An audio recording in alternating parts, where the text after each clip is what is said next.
योगी अजय और अशोक के पास।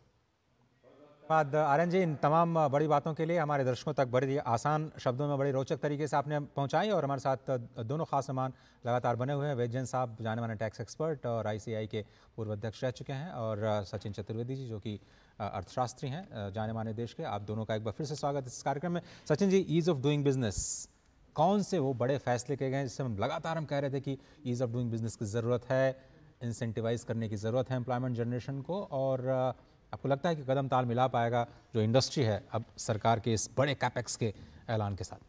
बिल्कुल बिल्कुल ठीक कह रहे हैं अजय जी। अगर हम देखें कई ऐसे कदम आज वित्त मंत्री ने जिसकी कल चर्चा आर्थिक सर्वेक्षण को प्रेजेंट करते समय हमारे ध्यान में लाया गया। सबसे पहली और महत्वपूर्ण बात है जो हमारे फॉरेन डायरेक्ट इन्वेस्टमेंट के सोर्सेज हैं उनको हम कैसे स्ट्रीमलाइन करें, कैसे उस संबंध में जो आवश्यक कदम रखे जाने चाहिए थे वो आज वित्त मंत्री ने सामने रखे हैं। ट्रांसफ़र प्राइसिंग को स्ट्रीमलाइन करने का एक महत्वपूर्ण कदम आज उन्होंने अनाउंस किया है। दूसरा, उन्होंने जो हमारे एफडीआई के सोर्सेज हैं उन लोगों की टैक्स लायबिलिटी कैसी होगी, उन लोगों का रोड मैप कैसा होगा, इसको भी आज एक सामने रखा है। तीसरा महत्वपूर्ण हिस्सा जो हमने पहले डिस्कस किया, जो एमएसएमई में अनसर्टेनिटी थी, जो बड़े उद्योग हैं उनमें अनसर्टेनिटी थी, उसको आज उन्होंने क्लैरिफाई करने की एक कोशिश करी है। तो ये चारों ईज़ ऑफ डूइंग बिजनेस में महत्वपूर्ण चिंताएं कल इकोनॉमिक सर्वे ने सामने रखी थी और आज वित्त मंत्री ने उसका एक ढंग से जवाब दिया है।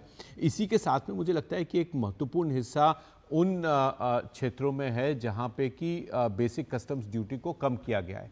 तो ऐसे क्षेत्र, ऐसे उद्योग जहाँ पर कि लेबर इंटेंसिटी ज़्यादा है, जो श्रमिक बहुल क्षेत्र हैं, उनमें हम देखते हैं कि बीसीडी को कम किया गया है। वो चाहे लेदर हो, चाहे टेक्सटाइल हो, मैरीन एक्सपोर्ट्स हो, इलेक्ट्रॉनिक्स हो, इन सारे क्षेत्रों में आप देखेंगे कि हमारी जो आत्मनिर्भर भारत की सोच है उसको बढ़ाने का काम मिला है। और ये जो हमारा WTO में कमिटमेंट है, जो हमारा ट्रेड में कमिटमेंट है, जो फ्री ट्रेड एग्रीमेंट्स भारत कर रहा है तेज़ी से, उसमें भी काफ़ी हद तक मददगार साबित होगा, क्योंकि हम कस्टम्स ड्यूटी नीचे लाने का प्रयास कर रहे हैं। तो अंतर्राष्ट्रीय व्यापार और हमारा ईज़ ऑफ डूइंग बिजनेस, इनको एक मिलाने का प्रयास हुआ है। सचिन जी, कृषि पर हमने अभी एक पैकेज भी देखा था और बार बार कृषि पर फोकस हो रहा है। मैं ये देख रहा था कि कृषि का 2013-14 में कृषि का जो बजट था वो केंद्रीय बजट 21,931 करोड़ का था, और 10 साल बाद अगर इसको देखते हैं तो आज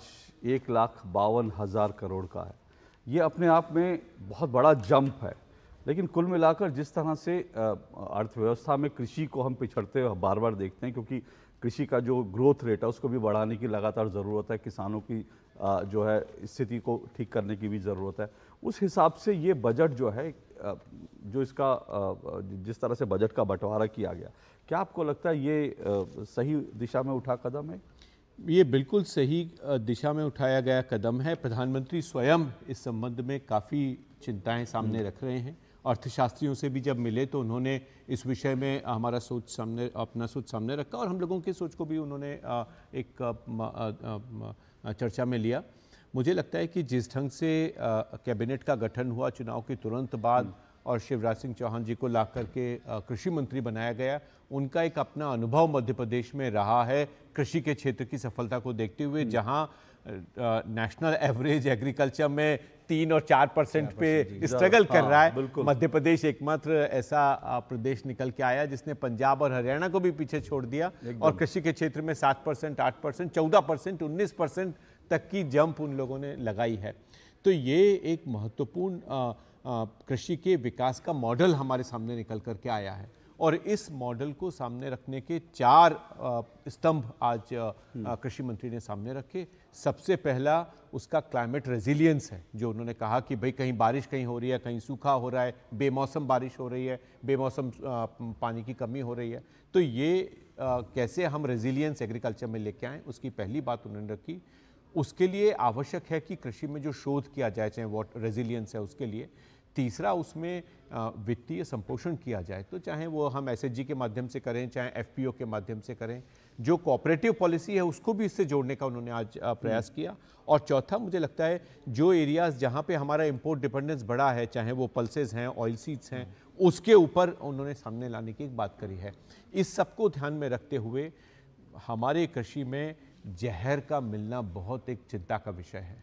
जिस ढंग से केमिकल्स यूज़ हो रहे हैं उसमें हम कैसे ऑर्गेनिक एग्रीकल्चर की तरफ जाएं, जो हमारे प्राकृतिक संपदा है उसका हम उपयोग कृषि के क्षेत्र में करें, ये एक महत्वपूर्ण अवसर भी है और चुनौती भी है हमारे लिए, जिस ढंग से कैंसर फैल रहा है। इससे किसानों का एक्सपोर्ट भी बढ़ा नहीं, क्योंकि उस दिशा में हम अक्सर पिछड़ जाते हैं और किसानों की इनकम तो इससे बढ़ेगी। बिल्कुल, और आपने आज सुना भी होगा वित्त मंत्री ने कृषि के क्षेत्र में हमारे एक्सपोर्ट्स को बढ़ाने की भी बात करी। बिल्कुल, तो ये चारों स्तंभ महत्वपूर्ण पहल हैं हमारे कृषि के क्षेत्र में जो आज अनाउंसमेंट हुए उसको। लेकिन जब एग्रीकल्चर के मॉडर्नाइजेशन की बात करते हैं तो उस दिशा में आपको कौन कौन से कदम इंपॉर्टेंट लगते हैं? खासकर जैसे एक ये ऐलान किया गया खरीफ फसलों का डिजिटल सर्वेक्षण होगा, इसके मायने क्या? अगर आप मुझे अलाउ करें तो मैं इसमें ये जोड़ना चाहता हूं सचिन सर कि ये जो डिजिटल पब्लिक इंफ्रास्ट्रक्चर की कहानी है, जो पूरी दुनिया को हमने एक नया मॉडल दिया है जिसमें हम प्राइवेट सेक्टर लेड ग्रोथ की बजाय हम एक पब्लिक प्लेटफॉर्म तैयार करते हैं, और G20 में इसकी बड़ी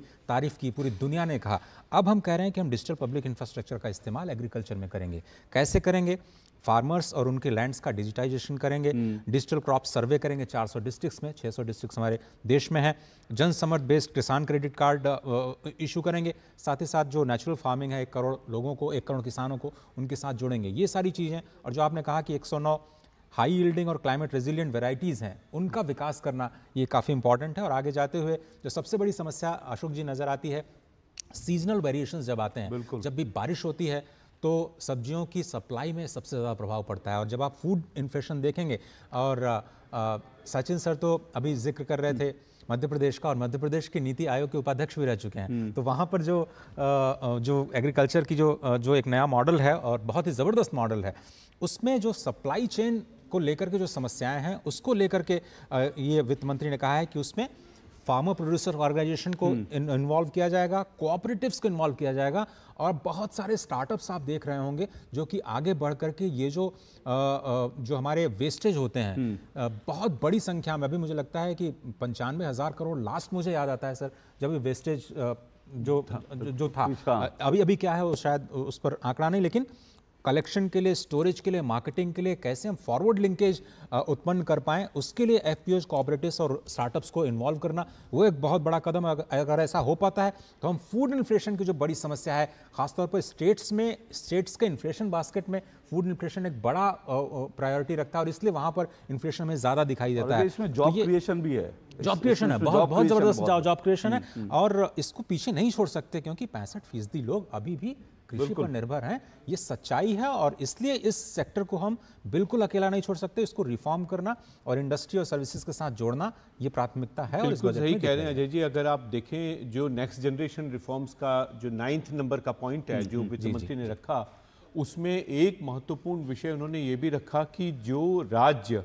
लैंड रिफॉर्म्स की तरफ जा रहे हैं, उनके डिजिटाइजेशन के लिए जा रहे हैं, उनको जो 15 साल का हम इंटरेस्ट फ्री लोन देंगे इस काम को हाथ में लेने के लिए। और मध्य प्रदेश की जिस कहानी की हम चर्चा कर रहे हैं, उसका सबसे बड़ा सक्सेस यही है कि लैंड का हर हिस्सा इसरो के माध्यम से डिजिटलाइज कर दिया गया है, और यही प्रयास हरियाणा ने किया है। यही शायद गुजरात ने शुरुआत में सबसे पहले किया था। शुरुआत में किया। तो ये जो राज्य इस क्षेत्र में आगे बढ़े हैं, हम वहां पर देख रहे हैं कि किसानों की सहभागिता विकास में निकल करके आई है, और ये आवश्यक है उन राज्यों के लिए जहां ये काम नहीं हुआ है। और ये कई तरह के कैटेगरी में स्टेट्स हो सकते हैं जहां इसकी बहुत ही आवश्यकता है। वित्त मंत्री ने अपने भाषण में रूरल लैंड रिफॉर्म की भी बात करी और अर्बन की भी बात करी, दोनों के टैगिंग की भी बात करी, GIS के यूज करने की बात करी। तो ये मुझे लगता है कि लैंड जो है उसका डिजिटलाइजेशन, उसके रिकॉर्ड्स का डिजिटलाइजेशन बहुत महत्वपूर्ण कदम होगा। विजन साहब, अब थोड़ा सा आगे बढ़ते हैं, और ये जो long term capital gain tax है, short term capital gain tax है, उसका क्या असर पड़ेगा, और ये इसको बढ़ाने की ज़रूरत क्यों थी? वित्त मंत्री को ऐसा क्यों लगता है कि जो नए युवा हैं वो फ्यूचर एंड ऑप्शंस में थोड़ा संभल करके ट्रेड करें? STT भी बढ़ा दिया गया है इस बार, शेयर बाजार पता नहीं इस वक्त देखते हैं कैसा रिएक्ट कर रहा है।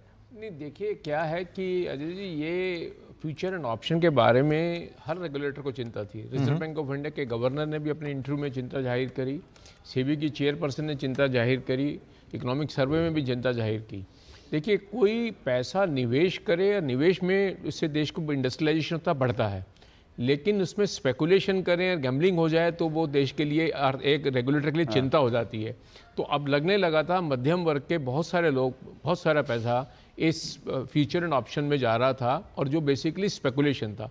अब ये आप उम्मीद नहीं कर सके कि सुबह 10 बजे पैसा लगाएं और आपको 2 बजे उसकी रिटर्न 20% आए, तो वो एक स्पेकुलेशन है। आप अल्टीमेटली 20% का नुकसान देकर निकलेंगे। तो उसको रोकने के लिए कोई कंसर्न थी, तो उन्होंने, सरकार ने एक तरीका ढूंढा कि फ्यूचर एंड ऑप्शन पे एक एसटीटी बढ़ा दिया जाए उसके सारे में। तो ये किया। दूसरा आपका सवाल था कि जो एक टैक्स रेट बढ़ाया गया लॉन्ग टर्म कैपिटल गेन पे, जो इक्विटी के बारे में, देखिए इस बजट में टैक्सेशन के बारे में बहुत सारे रिफॉर्म्स किए गए हैं। जैसे मैं अब देख रहा था वित्त मंत्री जी की स्पीच के बाद जो फाइनेंस बिल आया और जो मेमोरेंडम आया है, उसमें अगर आप देखेंगे तो बहुत सारे रिफॉर्म्स किए हैं, टैक्स को बहुत सिंप्लीफाई किया है और ईज ऑफ डूइंग बिजनेस की है।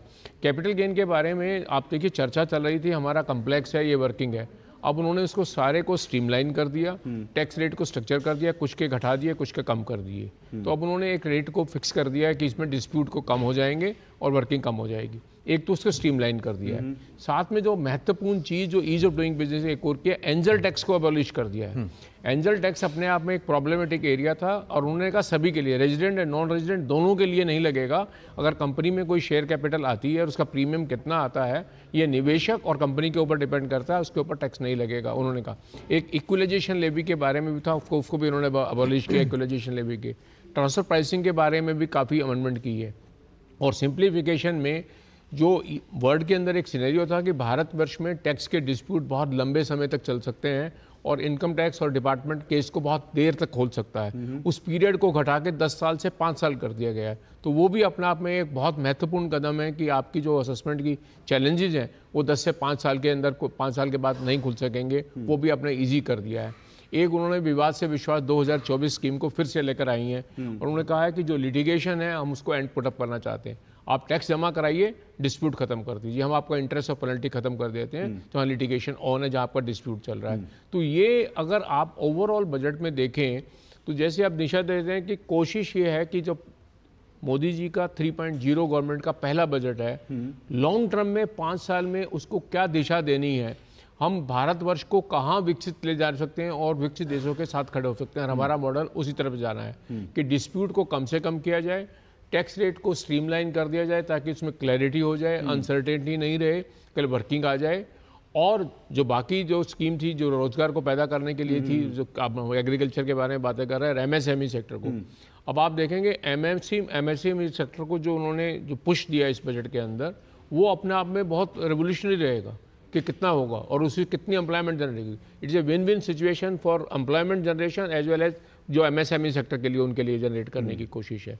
तो अब ये कंपटीशन के हिसाब से इंडिया आज की डेट में ईज ऑफ डूइंग बिजनेस में मुझे लगता है इस बजट के बाद जैसे आएगा क्वांटम जंप करेगा उसका और जंप करेगा। और मुझे लगता है कि जो टैक्स रिफॉर्म्स होते हैं, आम आदमी को सिर्फ टैक्स में रिबेट नहीं देखना चाहिए, टैक्स रिफॉर्म मैं भी देख रहा हूँ टैक्स रिबेट के हिसाब से भी। जिस आदमी की इनकम 12,000 रुपए है और उसको अगर स्टैंडर्ड सैलरी से इनकम है, उसको 15,000 रुपए का टैक्स में डायरेक्ट बेनिफिट आ रहा है। डायरेक्ट बेनिफिट आ रहा है जो टैक्स के स्लैब में किया है। ऐसा लगता है कि वो 3 से 7 ही किया है, लेकिन वो 3 से 7 से जो 5% नहीं है, वो 15% के स्लैब में 10,000 रुपए की छूट लेके जा रहा है। इसी तरह से जो 50 से 25,000 की 75,000 किया है, उस 25,000 पे 20% का टैक्स की छूट आ रही है। तो उसको दोनों को मैं मिलाकर देखता हूँ तो आपको 15,000 रुपए का टैक्स के अंदर रिबेट निकल कर आ रहा है। तो ये एक टैक्स पेयर को 15,000 रुपए सालाना टैक्स की छूट मिलना कम नहीं करा सकता, जबकि आपका पहले टैक्स 90,000 95,000 था, 82,000 हो गया। तो मैं कहूं तो आपका टैक्स 1/6 हो गया, 1/6 से घट गया। बिल्कुल, देश के जाने माने टैक्स एक्सपर्ट कह रहे हैं तो इस बात को समझना चाहिए। और जब हम टैक्स की लगातार बात कर रहे हैं तो वित्त मंत्री निर्मला सीतारमण ने इस बार के बजट में करदाताओं को एक बड़ी राहत दी है। वित्त मंत्री निर्मला सीतारमण ने अपने अंतरिम बजट के भाषण के दौरान टैक्सेशन से जुड़ा कोई बड़ा बदलाव नहीं किया था, लेकिन इस बार उन्होंने कुछ अहम ऐलान किए हैं। वित्त मंत्री ने करीब 4 करोड़ लोगों को टैक्स से जुड़े लाभ होने की बात कही है। केंद्रीय बजट 2024 में व्यक्तिगत आयकर दरों में नई व्यवस्था को लागू कर करदाताओं को बड़ी राहत दी गई है। सरकार ने वेतनभोगी कर्मचारियों के लिए स्टैंडर्ड डिडक्शन को 50,000 से बढ़ाकर 75,000 करने का प्रस्ताव करने के साथ ही पेंशन भोगियों के लिए पारिवारिक पेंशन में कटौती को 15,000 से बढ़ाकर 25,000 करने का प्रस्ताव किया है। इस नई कर व्यवस्था से लगभग 4 करोड़ वेतन भोगियों और पेंशन भोगियों को लाभ होगा। The standard deduction for salaried employees is proposed to be increased from 50,000 to 75,000 rupees.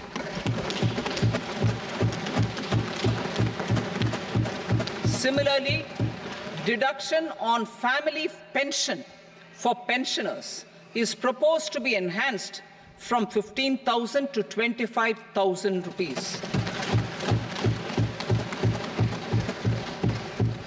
This will provide relief to about 4 crore salaried individuals and pensioners.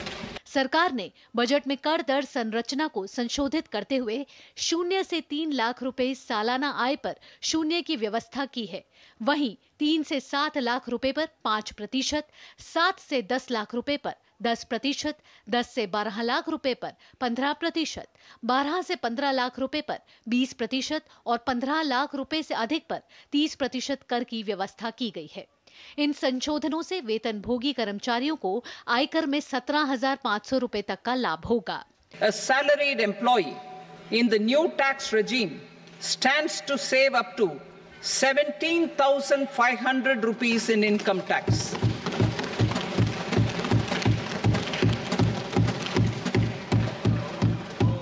Apart from these, I am also making some other changes as given in the annexure.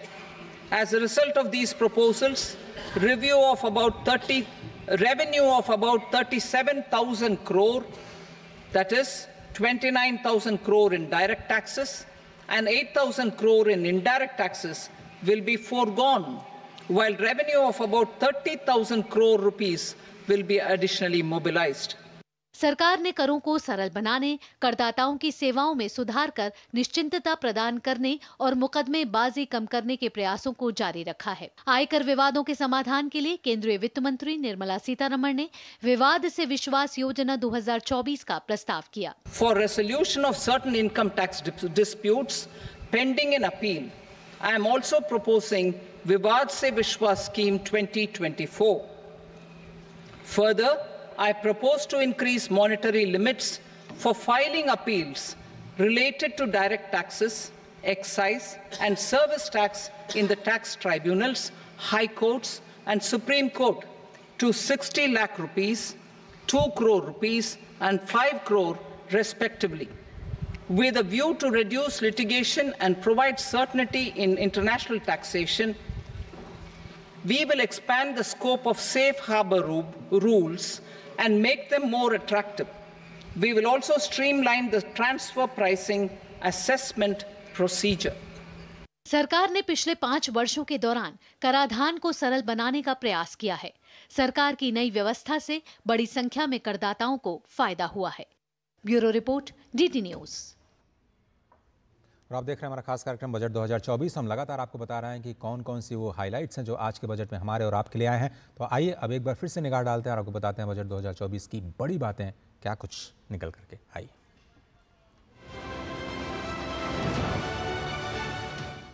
वित्त मंत्री निर्मला सीतारमण ने संसद में पेश किया NDA 3.0 का पहला पूर्ण बजट। विकसित भारत के लिए 9 सूत्रीय रोड मैप का ऐलान। साल 2024-25 में देश के विकास पर खर्च होंगे 48,21,000 करोड़ रुपए।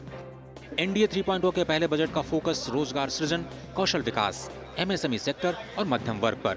वित्त मंत्री की नीतियों के केंद्र में गरीब, महिला, युवा और किसान कल्याण। किसी भी नए टैक्स की घोषणा नहीं। रोजगार और कौशल विकास के लिए वित्त मंत्री ने प्रधानमंत्री के विशेष पैकेज के तहत 5 योजनाओं की घोषणा की। अगले 5 सालों में रोजगार सृजन के लिए खर्च होंगे 2 लाख करोड़ रुपए। 4 करोड़ से ज्यादा युवाओं को मिलेगा फायदा। पीएलआई की तर्ज पर प्रधानमंत्री के विशेष पैकेज में ईएलआई की घोषणा। एम्प्लॉयमेंट लिंक्ड इंसेंटिव के तहत रोजगार देने वाली कंपनियों के लिए प्रधानमंत्री प्रोत्साहन पैकेज के तहत 3 नई योजनाओं का ऐलान। पहली बार नौकरी पाने वालों को सरकार देगी 15,000 रुपए का डायरेक्ट बेनिफिट ट्रांसफर। हर नए रोजगार सृजन पर सरकार ईपीएफओ योगदान में कंपनियों को देगी सहयोग। कौशल विकास के लिए प्रधानमंत्री के नए पैकेज की घोषणा। अगले 5 सालों में उद्योग जगत के लिए तैयार किए जाएंगे 20 लाख युवा। शिक्षा और कौशल विकास के लिए दिए जाने वाले लोन पर मिलेगी सरकार की गारंटी और सब्सिडी भी। विकसित भारत के निर्माण के लिए बजट में सरकार की 9 प्राथमिकताओं पर दिखा फोकस। खेतीबाड़ी, रोजगार, मैन्युफैक्चरिंग, शिक्षा, शहरी विकास, ऊर्जा सुरक्षा, बुनियादी ढांचा, इनोवेशन और अगली पीढ़ी के सुधारों के बुनियाद पर बनेंगे भविष्य के बजट। मध्यम वर्ग को राहत देने के लिए वित्त मंत्री ने नए टैक्स स्लैब की घोषणा की। 3 लाख रुपए तक कोई टैक्स नहीं। 3 से 7 लाख रुपए तक 5%, 7 से 10 लाख रुपए तक 10%, 10 से 12 लाख पर 15%, 12 से 15 लाख पर 20% और 15 लाख से ऊपर पर 30% के टैक्स का प्रस्ताव। करीब 4 करोड़ वेतनभोगियों के लिए वित्त मंत्री का बड़ा ऐलान। स्टैंडर्ड डिडक्शन की सीमा 50,000 के बढ़ाकर 75,000 रुपए, पेंशन धारकों के लिए सीमा 15,000 रुपए से बढ़ाकर 25,000 रुपए की गई। केंद्रीय बजट में दिखा वित्तीय अनुशासन पर जोर। इस साल के लिए वित्तीय घाटा जीडीपी का 4.9% रहने का अनुमान। अगले साल के लिए वित्त मंत्री ने रखा 4.5% का लक्ष्य। केंद्रीय बजट में सरकार का बुनियादी ढांचे के विकास पर साफ दिखा फोकस। सरकार का कुल पूंजीगत खर्चा 15 लाख करोड़ रुपए के पार। सरकार का इस साल का कैपेक्स 11,11,111 करोड़ रुपए।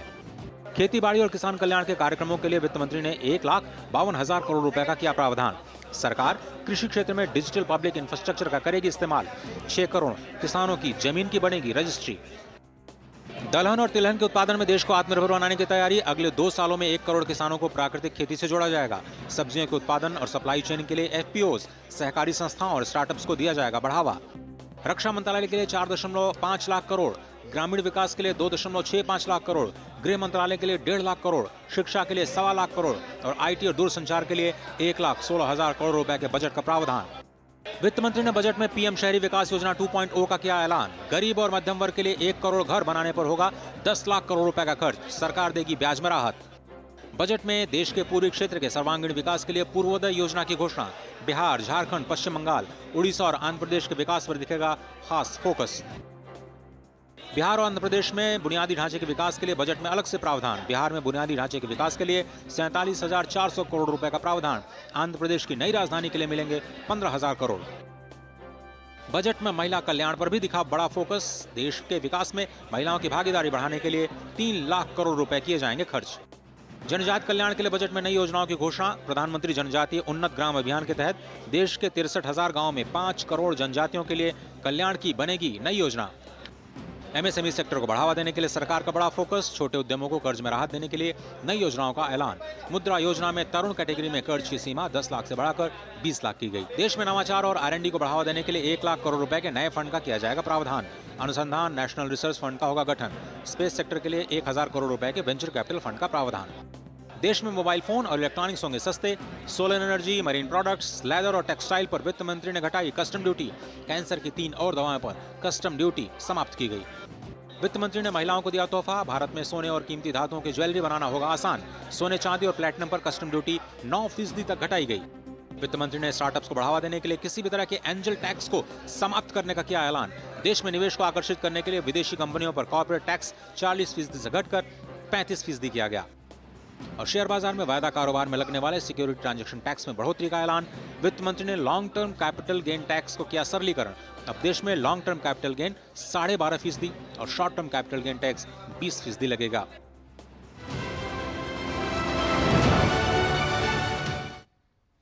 चलिए अब इस चर्चा को और भी आगे बढ़ाते हैं। हमारे साथ सचिन चतुर्वेदी जी बने हुए हैं, वैजयंत साहब बने हुए हैं लगातार। कल के आर्थिक समीक्षा में सचिन सर एक चीज़ ये थी कि केंद्र सरकार के साथ साथ राज्य सरकार और निजी क्षेत्र, जब तक ये तीनों पहिए एक साथ नहीं चलेंगे हम देश को विकसित भारत नहीं बना सकते हैं। ऐसे में इस साल के लिए जो स्टेट्स एंड यूटीज़ के लिए जो ग्रांट है उसमें करीब 2.5 से 3 लाख करोड़ रुपए, एग्जैक्टली 23.49 लाख करोड़ रुपए इस बार एस्टिमेट किए गए हैं। कितना इंपॉर्टेंट है, क्योंकि अभी योगी आदित्यनाथ साहब को हमने सुना $5 ट्रिलियन की वो बात कर रहे थे, लेकिन उनका अपना खुद का लक्ष्य $1 ट्रिलियन का है। तो अगर इसी तरह से स्टेट्स $1 ट्रिलियन ऐड करेंगे तो ऑटोमेटिकली हम उस लक्ष्य तक पहुंच सकते हैं। बिल्कुल सही कह रहे हैं। और अगर आप देखें केंद्र सरकार से जो ट्रांसफ़र राज्यों को होता है, जैसा आपने कहा कि 23+ हम उनको इस साल दे रहे हैं। अगर आप मोदी 2.0 पे जाएं तो आंकड़ा साफ दिखाता है कि उस समय हम 11.45 पे थे। तो ये जो जंप हुआ है राज्य सरकारों की भागीदारी का, उनकी जिम्मेवारी भी है कि वो इस 5 ट्रिलियन में अपना कंट्रीब्यूशन रखें। और प्रधानमंत्री ने सभी राज्यों को ये सजेशन भी दिया था कि वो अपना अपना रोड मैप निकालें। उसमें एक्सपोर्ट्स में उनकी भागीदारी हमारे जीडीपी के अंदर, और उनकी भागीदारी सारे रिसोर्सेज के ऑप्टिमाइजेशन के लिए, तीनों बातों के लिए। तो ये जो ट्रांसफ़र का एक मेजर मुद्दा अभी हमने उत्तर प्रदेश के मुख्यमंत्री को सुना ये महत्वपूर्ण है और उसमें बजट और बजट से रिलेटेड प्रावधान जो आज वित्त मंत्री ने सामने रखे, लेकिन राज्यों का प्रयास उन सारे क्षेत्रों में जहां उद्योग है, कृषि है। शिवराज चौहान जो है कृषि मंत्री, वो उनकी रिएक्शन आ रहा है, जरा जल्दी से सुनता है क्योंकि इस बजट में कृषि पर बहुत कुछ है। युवा और मध्यम वर्ग के कल्याण पर विशेष रूप से ध्यान दिया गया है। ये बजट इन सब वर्गों के जीवन में क्रांतिकारी परिवर्तन करेगा। ग्रामीण विकास और किसान की जिंदगी बदलेगा। किसान की दृष्टि से अगर देखें तो इसमें सभी पक्षों पर ध्यान दिया गया है। उत्पादन बढ़ाना, क्योंकि लाभ तब होगा जब उत्पादन बढ़ेगा। उसके लिए फल, सब्जी और अनाज की 109 नई वैरायटी बीज की वो जारी की जाएगी, जो जलवायु अनुकूल होगी।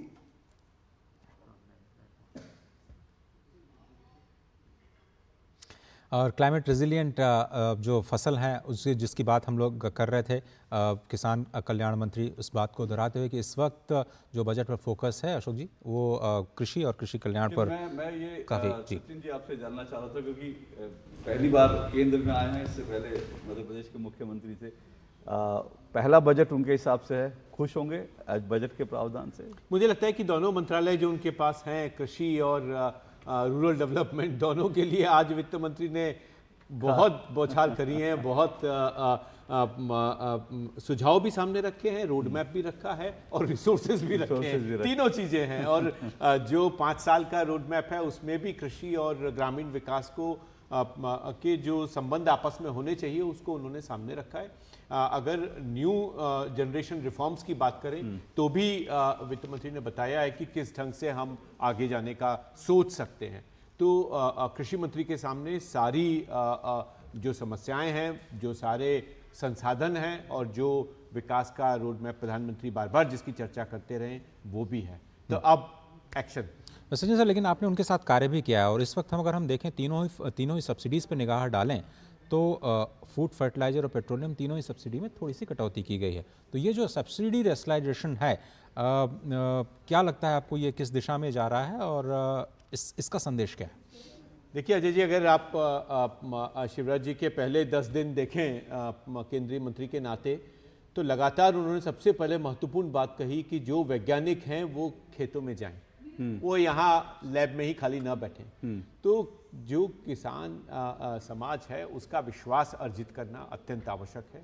ऐसी शोध सामने रखना जिसको किसान अपना सकें, जो लो कॉस्ट भी हो, जो उनको अपील भी करे और जो उनको रेम्यूनरेशन भी दे। वो तीनों बातें किसान चाहता है और वो चाहते हैं कि शोध उससे निकल करके आए।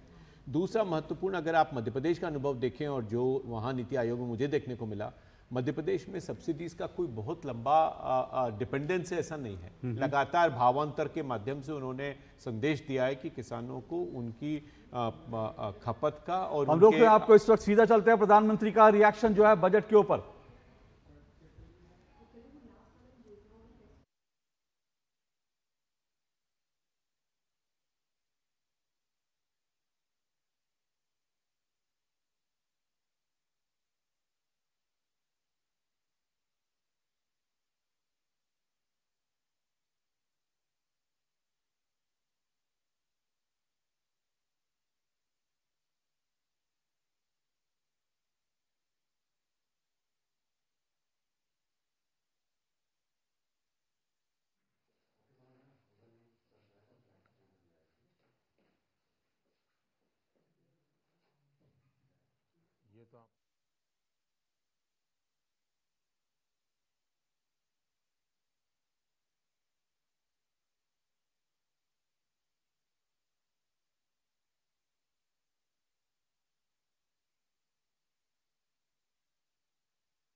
देश को विकास की नई ऊंचाई पर ले जाने वाले इस महत्वपूर्ण बजट के लिए मैं सभी देशवासियों को बधाई देता हूं। वित्त मंत्री निर्मला सीतारमण जी और उनकी पूरी टीम बहुत बहुत बधाई की पात्र है। साथियों, ये बजट समाज के हर वर्ग को शक्ति देने वाला बजट है। ये देश के गांव, गरीब किसान को समृद्धि की राह पर ले जाने वाला बजट है। पिछले 10 वर्षों में 25 करोड़ लोग गरीबी से बाहर निकले हैं। ये जो न्यू मिडिल क्लास बना है, ये बजट उनके सशक्तिकरण की निरंतरता का बजट है। ये नौजवानों को अनगिनत नए अवसर देने वाला बजट है। इस बजट से शिक्षा और स्किल को नई स्केल मिलेगी। ये मिडिल क्लास को नई ताकत देने वाला बजट है। ये जनजातीय समाज, दलित, पिछड़ों को सशक्त करने की मजबूत योजनाओं के साथ आया है। इस बजट से महिलाओं की आर्थिक भागीदारी सुनिश्चित करने में मदद मिलेगी। इस बजट से छोटे व्यापारियों, एमएसएमईज को यानी कि लघु उद्योगों का उसकी प्रगति का नया रास्ता मिलेगा। बजट में मैन्युफैक्चरिंग पर भी बल है, इंफ्रास्ट्रक्चर पर भी बल है। इससे आर्थिक विकास को नई गति मिलेगी और गति को भी निरंतरता मिलेगी। साथियों, रोजगार और स्वरोजगार के अभूतपूर्व अवसर बढ़ा, ये हमारी सरकार की पहचान रही है। आज का बजट इसे और सुदृढ़ करता है। देश और दुनिया ने पीएलआई स्कीम की सफलता देखी है। अब इस बजट में सरकार ने एम्प्लॉयमेंट लिंक्ड इंसेंटिव स्कीम की घोषणा की है। इससे देश में करोड़ों करोड़ों नए रोजगार बनेंगे। इस योजना के तहत जीवन में पहली नौकरी पाने वाले युवा की पहली तनख्वाह हमारी सरकार देगी। स्किल डेवलपमेंट और उच्च शिक्षा के लिए मदद हो या फिर 1 करोड़ नौजवानों को इंटर्नशिप की योजना, इससे गांव के, गरीब के मेरे नौजवान साथी, मेरे बेटे बेटी देश की टॉप कंपनियों में काम करेंगे। उनके सामने संभावनाओं के नए द्वार खुलेंगे।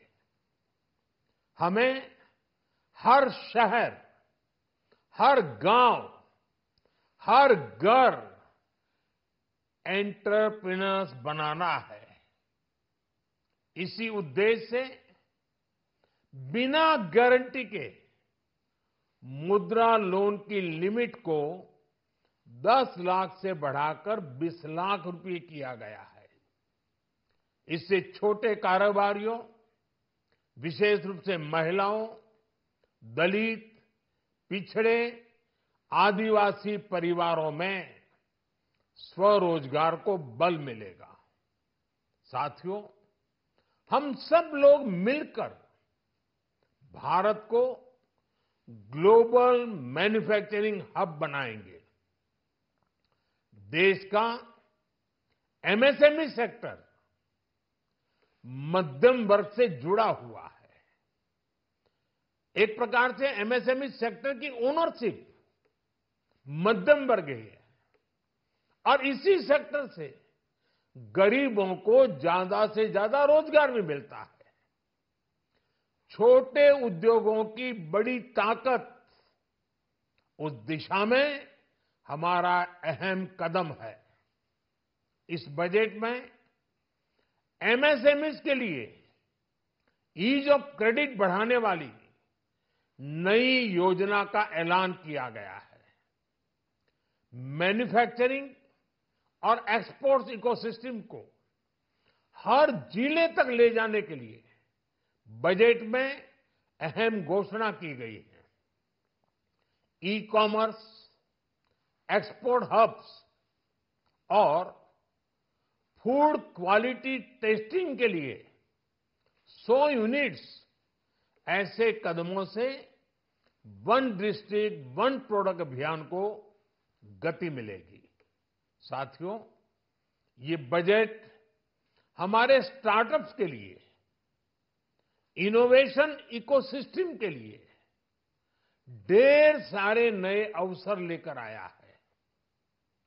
स्पेस इकोनॉमी को बढ़ावा देने के लिए 1000 करोड़ रुपए का फंड हो, एंजल टैक्स हटाने का फैसला हो, ऐसे कई सारे कदम इस बजट में उठाए गए हैं।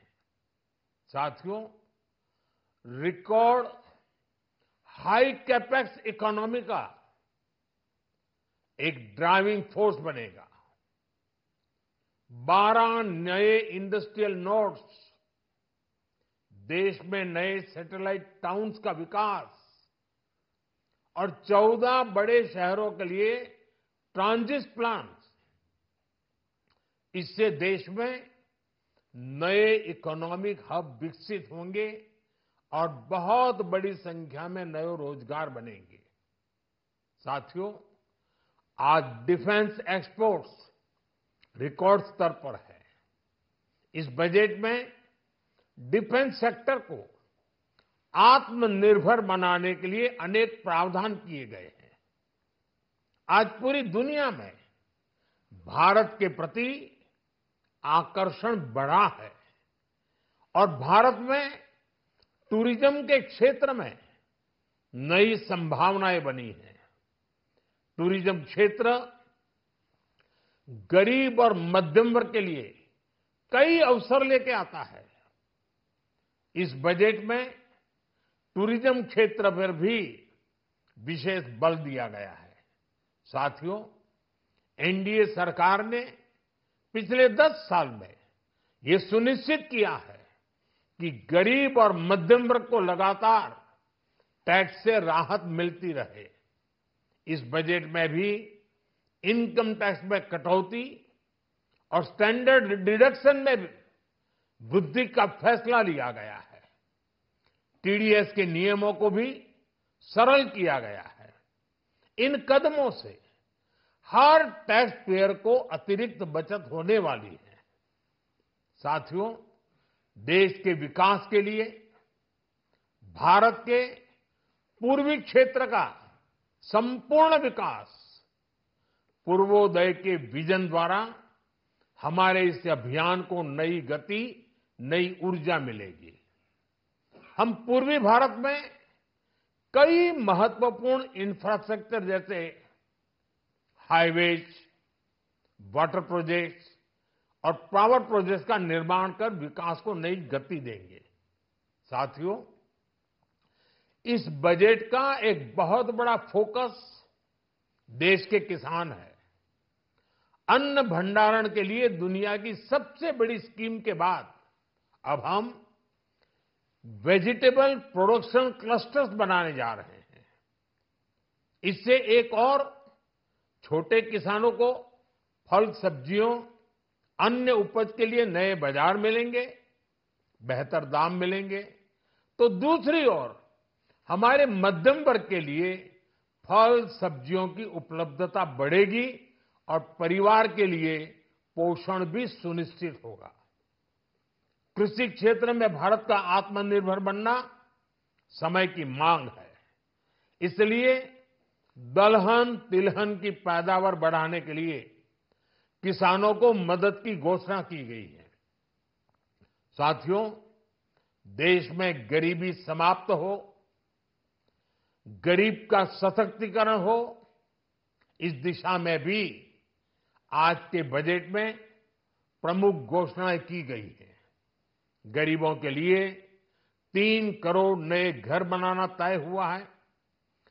जनजातीय उन्नत ग्राम अभियान सैचुरेशन अप्रोच के साथ 5 करोड़ आदिवासी परिवारों को मूलभूत सुविधाओं से जोड़ा जाएगा। इसके अलावा ग्राम सड़क योजना 25,000 नए ग्रामीण क्षेत्रों को ऑल वेदर रोड से जोड़ेगी।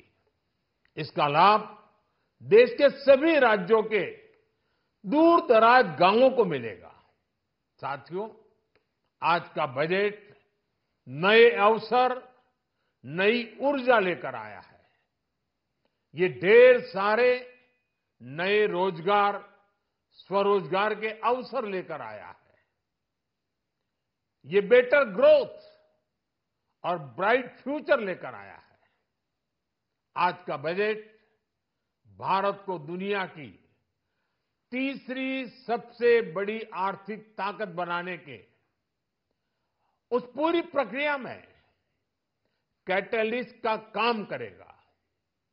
विकसित भारत की एक ठोस नींव रखेगा। सभी देशवासियों को बहुत बहुत शुभकामनाएं।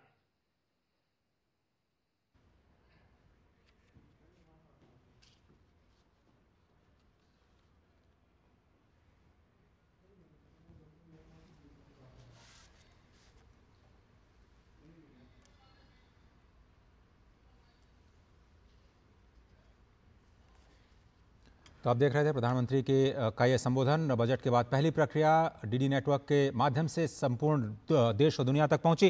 और सबसे बड़ी बातें जो आज प्रधानमंत्री ने कही, उसमें वित्त मंत्री को बधाई। सबसे पहले उन्होंने वित्त मंत्री निर्मला सीतारमण और पूरी बजट टीम को बधाई दी। उन्होंने कहा कि समाज के हर वर्ग को शक्ति देने वाला ये बजट आने वाले दिनों में देश को तीसरी सबसे बड़ी अर्थव्यवस्था बनाएगा और विकसित भारत की एक बड़ी नींव रखता है। पिछले 10 साल में 25 करोड़ लोग गरीबी से बाहर आए।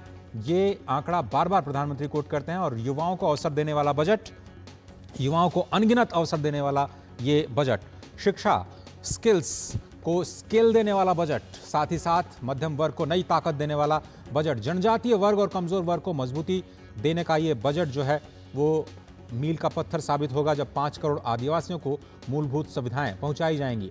हम सब मिलकर के भारत को ग्लोबल मैन्युफैक्चरिंग हब बनाएंगे और एमएसएमई से गरीबों को बड़ी संख्या में रोजगार मिलता है। विकास को गति मिलेगी और उस गति को निरंतरता। ये आज की बड़ी बात प्रधानमंत्री ने कही। एमएसएमई खासतौर पर प्रगति की एक नई राह पर जाने के लिए तैयार है। इस बजट में पर्यटन क्षेत्र और स्टार्टअप इकोसिस्टम के लिए काफी कुछ किया गया। एंजल टैक्स को अबॉलिश करने का जो फैसला है उसका जिक्र प्रधानमंत्री ने किया। साथ ही साथ स्पेस सेक्टर के लिए 1000 करोड़ रुपए का जो प्रावधान किया गया था उसका भी जिक्र किया गया। मुख्य फोकस लेकिन किसान और किसान कल्याण। स्पष्ट तौर पर जो 5 करोड़ आदिवासी हैं उनके परिवारों को मूलभूत आवश्यकताओं के साथ जोड़ा जा रहा है। 25,000 गांवों को ऑल वेदर रोड की कनेक्टिविटी के साथ जोड़ा जा रहा है। ये बजट नए अवसर, नई ऊर्जा लेकर के आने वाला बजट है। नए रोजगार, स्वरोजगार पर फोकस करने वाला बजट है। बेटर ग्रोथ, ब्राइट फ्यूचर और पांचवी जो हमारे देश को विकसित राष्ट्र बनाना है और तीसरी सबसे बड़ी अर्थव्यवस्था बनाना है, उसमें एक बड़े कैटलिस्ट के तौर पर ये बजट आने वाले दिनों में भारत को नई दिशा दिखाता हुआ नजर आएगा। साथ ही साथ पूर्वी भारत में भी जो इंफ्रास्ट्रक्चर का निर्माण किया जा रहा है, हाईवेज और पावर प्रोजेक्ट्स का निर्माण किया जा रहा है, उसका भी जिक्र प्रधानमंत्री ने किया। और खासतौर पर भारत में जो नए वेजिटेबल प्रोडक्शन क्लस्टर्स बनाए जाएंगे वो किस तरह से मध्यम वर्ग को फल और सब्जियों की उपलब्धता बढ़ाने में मदद करेंगे, साथ ही साथ किसानों की आमदनी को बढ़ाने में मदद करेंगे, उसका जिक्र किया। डिफेंस सेक्टर आत्मनिर्भर बने, कैसे बने उसके प्रावधान किए गए हैं। 5.5 लाख करोड़ रुपए से ज्यादा का बजट डिफेंस इंडस्ट्री को दिया गया है। और टूरिज्म को एक नया जरिया बनाया जाएगा रोजगार के सृजन के लिए। एक्सपोर्ट्स को हर जिले तक पहुंचाना है। वन डिस्ट्रिक्ट वन प्रोडक्ट को सहारा देना है, खासतौर पर एमएसएमई को, मध्यम वर्ग को। चूंकि ये दोनों चीजें जुड़ी हुई हैं, इसलिए मुद्रा लोन का बढ़ाया जाना स्वरोजगार को बढ़ावा देता है। स्पष्ट तौर पर प्रधानमंत्री ने कहा कि सरकार का फोकस रोजगार और स्वरोजगार को बढ़ावा देने पर शुरू से ही रहा है और इस बजट में भी उसका प्रावधान किया गया है।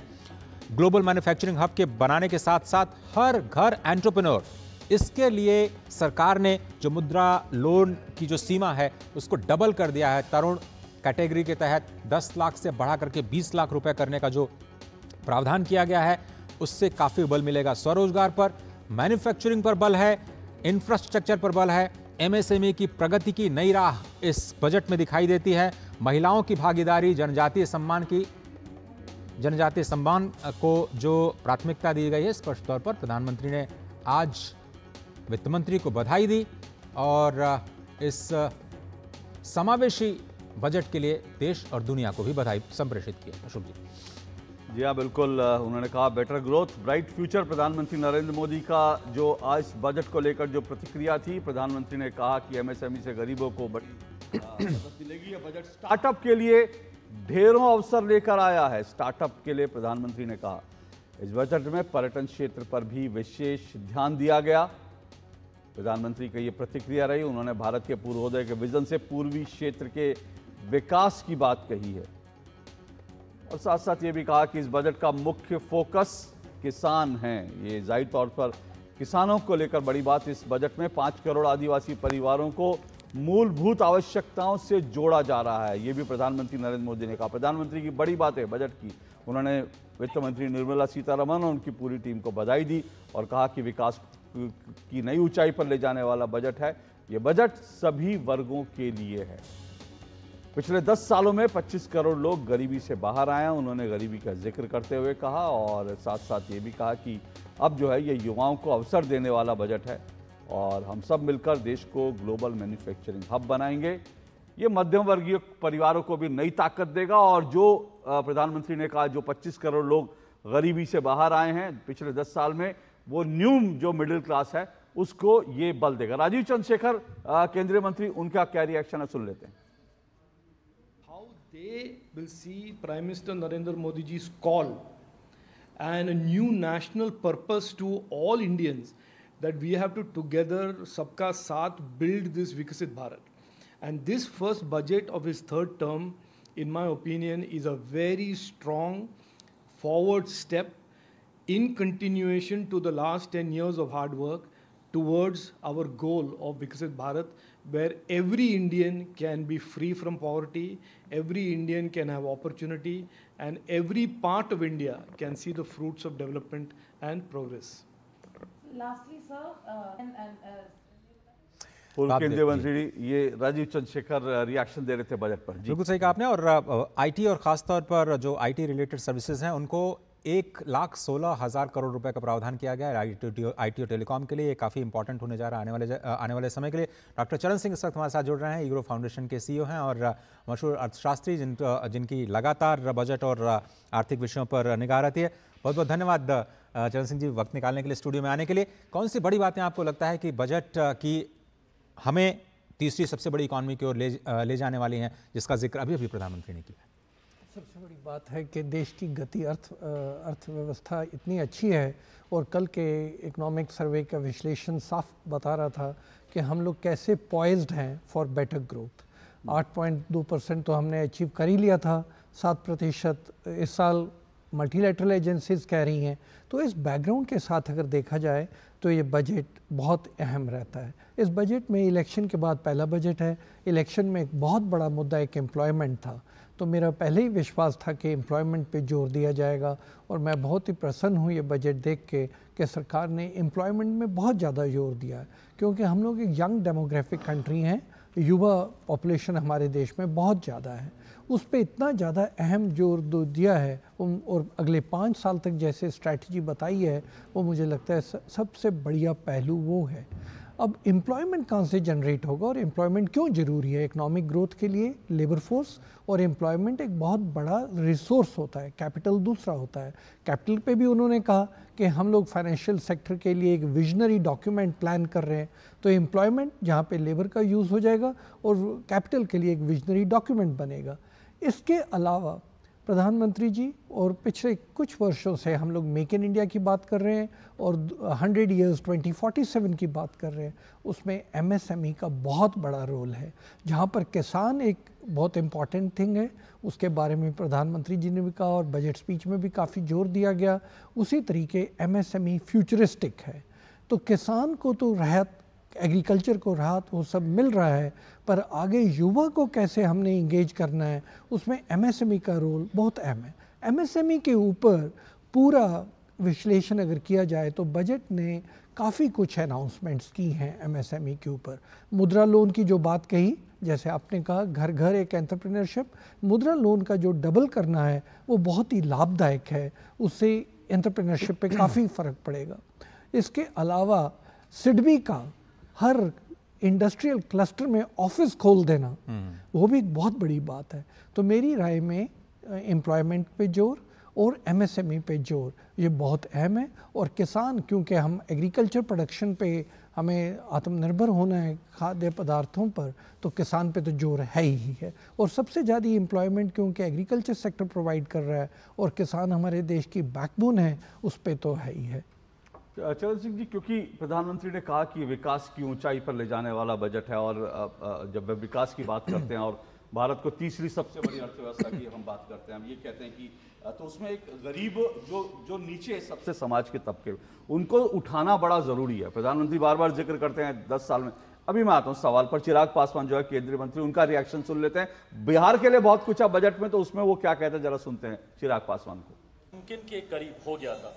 बहरहाल हम लोग की मांग रही थी कि जब तक विशेष राज्य के दर्जे का दर्जा हम लोग को नहीं मिलता, स्पेशल पैकेजेस हम लोग को दिए जाएं। मैं धन्यवाद करूंगा मेरे प्रधानमंत्री आदरणीय नरेंद्र मोदी जी का, मैं धन्यवाद करूंगा हमारी वित्त मंत्री आदरणीय निर्मला सीतारमण जी का कि उन्होंने बिहार को जिस तरीके से स्पेशल पैकेजेस देकर, और मेरे लिए बिहारी होने के नाते खुशी की बात है, और मेरी पार्टी लोक जनशक्ति पार्टी रामविलास ने हमेशा बिहार फर्स्ट बिहारी फर्स्ट के विजन के साथ आगे बढ़ने का काम किया है। इस बजट में बिहार फर्स्ट बिहारी फर्स्ट को भी धरातल पर उतारने के प्रावधान दिए गए हैं।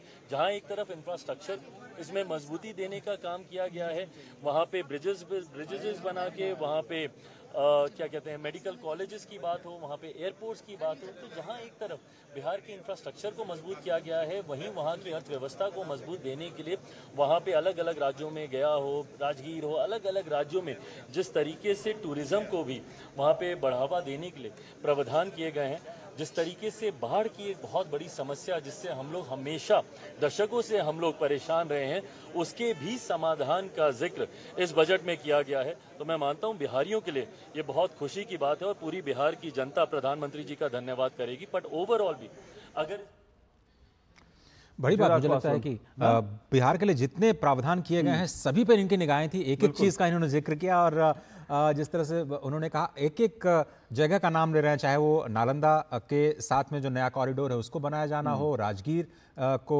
विकसित करने की बात हो, वहां पर बहुत सारे नेशनल हाईवेज बनाए जाना। अशोक जी, बाढ़ की भी बात की उन्होंने, क्योंकि बाढ़ बिहार के लिए एक बड़ी समस्या आती है। और पहली बार न केवल बाढ़ के लिए तो एक पूरा मेरे ख्याल से एक सेक्शन ही वित्त मंत्री ने रखा, और मुझे लगता है कि इसमें प्रधानमंत्री का जरूर उनको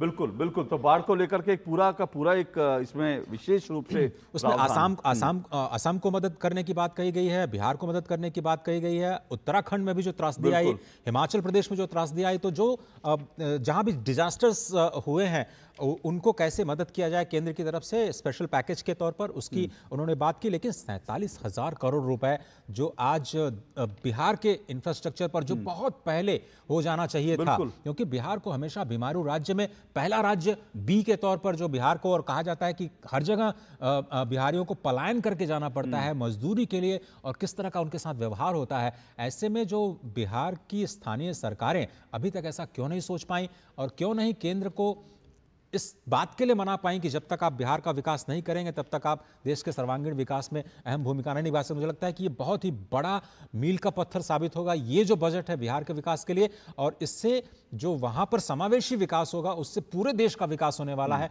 क्योंकि ये कहीं ना कहीं अगर एक राज्य में वहां पर प्रेशर पड़ता है तो वो दूसरे राज्यों में परकोलेट होता है, और इसलिए उसका इस तरह से स्पेशल पैकेज की बात और है कि आप देखिए जब हम बीमारू राज्यों की बात करते हैं तो उत्तर प्रदेश, मध्य प्रदेश, बिहार, इन लोग उत्तर प्रदेश बाहर निकल गया, मध्य प्रदेश बाहर निकल गया, अभी बिहार है जहां पर एक ग्रोथ बड़ी जरूरी है। और अब समय आ गया, हमें लगता है कि बिहार, उड़ीसा, झारखंड और जो पूर्वोदय योजना है शायद राज्यों के विकास के लिए एक शायद सबसे बड़ी योजना होगा। और चलिए धर्मेंद्र प्रधान शिक्षा मंत्री हैं, उनका क्या रिएक्शन है वो भी जरा जल्दी से सुन लेते हैं। धर्मेंद्र प्रधान क्या कह रहे हैं?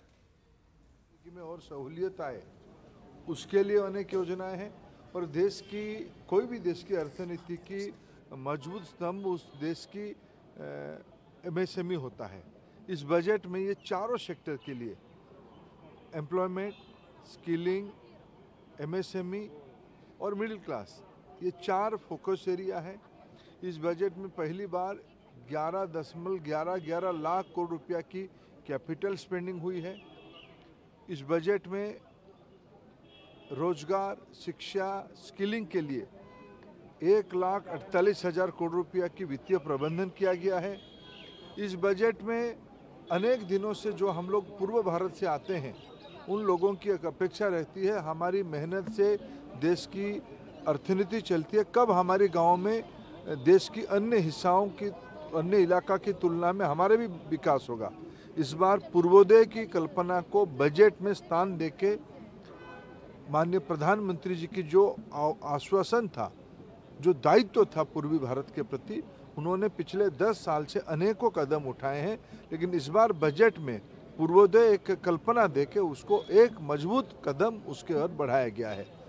बिहार, झारखंड, बंगाल, उड़ीसा, आंध्र, ये सब इलाका में ढांचागत स्पेंडिंग बढ़े, वहाँ की इंफ्रास्ट्रक्चर बढ़े, इसके ऊपर जोर दिया गया है। इस बजट में प्रधानमंत्री आवास योजना को महत्व दिया गया है। मुद्रा लोन में जो सेकेंड लेवल है उस पर जोर दिया गया। उसमें देश की अर्थनीति ट्रिकल डाउन इम्पैक्ट की तरफ नीचे, अर्थनीति के जो एकदम नीचे पायदाने पे जो स्टेक होल्डर है वो भी उसके लाभार्थी हो पाएगा, उसको और मजबूती से आगे जा पाएगा।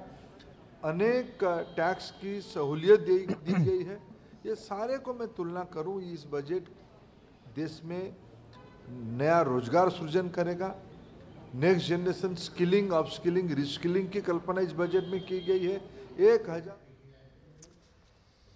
तो आप देख रहे थे ये रिएक्शन धर्मेंद्र प्रधान जी का, और स्पष्ट तौर पर बड़ी जिम्मेदारी उनके ऊपर है क्योंकि शिक्षा और कौशल विकास काफी इंपॉर्टेंट है। और अगर आप बजट की थीम को देखें तो एम्प्लॉयमेंट, स्किलिंग और एमएसएमई, ये तीनों ही जो बड़े 4 में से अगर 3 हम देखें, चौथा मिडिल क्लास है, उसको भी आप रोजगार के साथ जोड़ सकते हैं, लेकिन 3 बड़े फोकस जो एम्प्लॉयमेंट, स्किलिंग और एमएसएमई, खासतौर पर जो रोजगार की समस्या है उसको ध्यान में रखते हुए जो फोकस स्पष्ट नजर आता है। लेकिन जो ट्रिकल डाउन शब्द का इस्तेमाल किया था अशोक जी, धर्मेंद्र प्रधान जी ने, वो ये है कि बड़े लोग या बड़ी जगह पर अगर ग्रोथ होता है तो उसका असर धीरे धीरे छोटी जगह पे आता है। लेकिन आप प्रधानमंत्री की सोच देखिए, आपको याद होगा सबसे पहले उन्होंने पूर्वोत्तर भारत के विकास की बात की कि वहां पर हम लोग इंफ्रास्ट्रक्चर का विकास करेंगे। वाइब्रेंट विलेज की बात की, देश के सीमा पर जो लगे गांव है उनको पहला गांव कहा, और वहां से विकास की धारा जब हम शुरू करते हैं तो फिर एक नई विकास का जो नया विजन है वो शुरू होता है। उन्होंने कहा कि इस सोच को बदलना होगा कि आप पहले महाराष्ट्र और गुजरात पे फोकस करें और पूर्वोत्तर राज्यों को और पूर्व के राज्यों को छोड़ दें। तो उल्टी एक थ्योरी है। बिल्कुल थ्योरी। और जो नया ग्रोथ का इंजन है वो पूर्व के राज्य बनने जा रहे हैं, इसमें कोई दो राय नहीं। और ये बजट एक बहुत बड़ा चलिए इस पर हम चर्चा भी लगातार कर ही रहे हैं। हमारे साथ विशेष मेहमान है, लेकिन जिसके हम लगातार बात कर रहे हैं, एम्प्लॉयमेंट जनरेशन की लगातार बात हो रही है इस बजट में, इस पर खास जोर है, जिसका जिक्र अभी चरण सिंह जी ने भी किया। तो वित्त मंत्री निर्मला सीतारमण ने अपने बजट में रोजगार और कौशल प्रशिक्षण के लिए 3 योजनाओं की घोषणा की। उन्होंने अपने बजट भाषण में रोजगार, कौशल विकास, एमएसएमई और मध्यम वर्ग पर विशेष रूप से ध्यान दिया। वित्त वर्ष 2024-25 के बजट में सरकार ने रोजगार, कौशल प्रशिक्षण, एमएसएमई और मध्यम वर्ग पर ध्यान केंद्रित किया है। केंद्रीय वित्त मंत्री निर्मला सीतारमण ने रोजगार, कौशल प्रशिक्षण और अन्य अवसरों की सुविधा के लिए प्रधानमंत्री की 5 योजनाओं और पैकेजों की घोषणा की है। इसमें 5 वर्ष की अवधि में 4.1 करोड़ युवाओं को लाभ होगा। सरकार ने शिक्षा, रोजगार और कौशल प्रशिक्षण के लिए 1.48 लाख करोड़ रुपए का प्रावधान किया।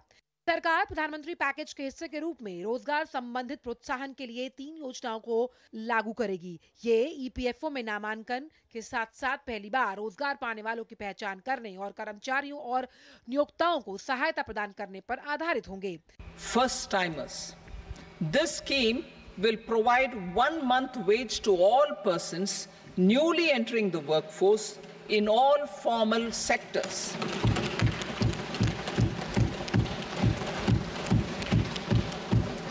Direct benefit transfer of 1 month's salary in 3 installments to first-time employees as registered in the EPFO will be up to 15,000 rupees. The eligibility limit will be a salary of 1 lakh per month. The scheme is expected to benefit 210 lakh youths. सरकार ने कामगार महिलाओं की भागीदारी को बढ़ाने के लिए महिला हॉस्टल और शिशु गृह में बढ़ोतरी के साथ विशिष्ट कौशल प्रशिक्षण कार्यक्रमों का आयोजन करने और महिला स्वयं सहायता समूह उद्यमियों के लिए बाजार तक पहुंच को बढ़ावा देने के प्रयास करने की घोषणा की है। सरकार ने अगले 5 वर्षों की अवधि में 20 लाख युवाओं को कौशल प्रशिक्षण दिए जाने की भी घोषणा की है। I am happy to announce a new centrally sponsored scheme as the 4th scheme under the Prime Minister's package for skilling and collaboration with state governments and industry. 20 lakh youth will be skilled over a 5-year period. केंद्रीय वित्त मंत्री निर्मला सीतारमण ने model कौशल ऋण योजना को संशोधित करने की भी घोषणा की, जिससे प्रतिवर्ष 25,000 छात्रों को सहायता मिलने की उम्मीद है। सरकार ने बजट में उच्चतर शिक्षा के लिए 10 लाख रुपए ऋण के साथ साथ वित्तीय सहायता की घोषणा की है। इस उद्देश्य के लिए प्रतिवर्ष 1 लाख छात्रों को सीधे तौर पर ऋण राशि के लिए 3% वार्षिक ब्याज छूट के ई वाउचर्स भी दिए जाएंगे। Bureau report, DD news. और आपने देखा कि कौशल विकास और रोजगार पर सबसे बड़ा फोकस इस बजट का नजर आता है। और इसी मुद्दे पर बातचीत करने के लिए जगदीश मित्रा, जो कि बोर्ड सदस्य हैं एनएसडीसी और नैस्कॉम के, वो हमारे साथ जुड़ चुके हैं, और दीपक सूद, महासचिव एसोचैम के। आप दोनों ही मेहमानों का बहुत बहुत धन्यवाद। और एसोचैम तो इस देश का सबसे बड़ा चैम्बर, जिसमें खासतौर पर जो एमएसएमई सेक्टर पर जो फोकस है, सर हम आपसे बात करेंगे, लेकिन एक छोटा सा ब्रेक मुझे लेना होगा। ब्रेक के उस पार ये विशेष चर्चा खासतौर पर एम्प्लॉयमेंट को लेकर के ये लगातार जारी है। आप देख रहे हैं बजट 2024। वाली भोली भाली मेहनत वाली नखरे वाली असली तड़के वाली, ये तो बड़ी समझदार बड़ी होशियार, एमडीएच के साथ अब जुड़ते नई टेस्ट का असली taste, MDH ginger garlic taste. ऐसा कौन सा खजाना हाथ में लगा है? खजाना नहीं, मिशन मिल गया है हम सबकी जीत का। भारत में बना आधुनिक कीटनाशक जिसकी बेजोड़ क्वालिटी से मिले फसल की बेहतरीन पैदावार। IIL के ट्रैक्टर ब्रांड का मिशन है तो जीत पक्की। बात जब पीढ़ियों के लिए बनने वाले घर की हो तो जिम्मेदारी बड़ी हो जाती है। गैलेंट समझता है ये जिम्मेदारी। अब डबल एम रिब्स के साथ गैलेंट एडवांस TMT रिबार, निर्माण का रियल हीरो। ए संभाल कर, हाँ, आई मारो पप्पा फॉरेन थी लाई आव्यो। हाँ, सत्यानाश भाई, नुकसान कैसा भरेगा तुम? स्टॉक मार्केट में भी रिस्क उतना ही लें जितने की कैपेसिटी और रिस्क की जानकारी हो। ऑप्शंस ट्रेडिंग बहुत सोच समझ कर करें। अरे वाह दिकरा, एकदम बराबर। रिस्क समझ कर लेने का। सोच कर समझ कर इन्वेस्ट कर। दादी के हाथों का जादू और खुशबू से महकता घर। MDH गरम मसाला, असली मसालों से भरा हूँ मैं, क्योंकि हर रिश्ता है स्वाद से जुड़ा।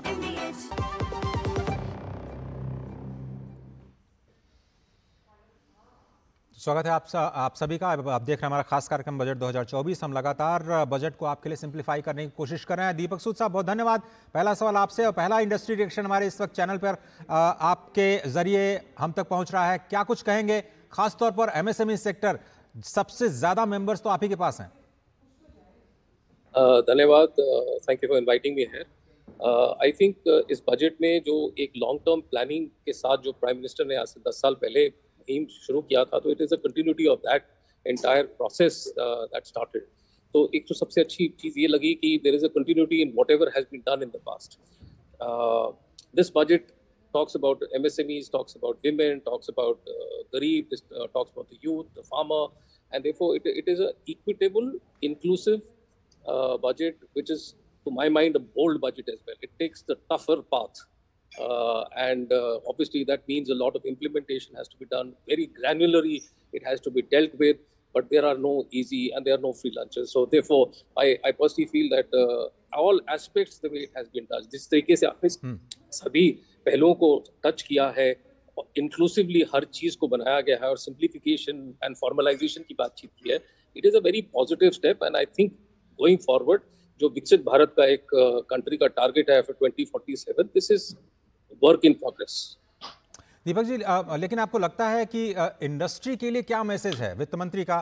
खासतौर पर प्रधानमंत्री ने भी अभी बधाई दी और कहा कि निजी क्षेत्र को कदम ताल करना होगा सरकार के साथ, तभी हम विकसित भारत के सपने को पूरा कर पाएंगे।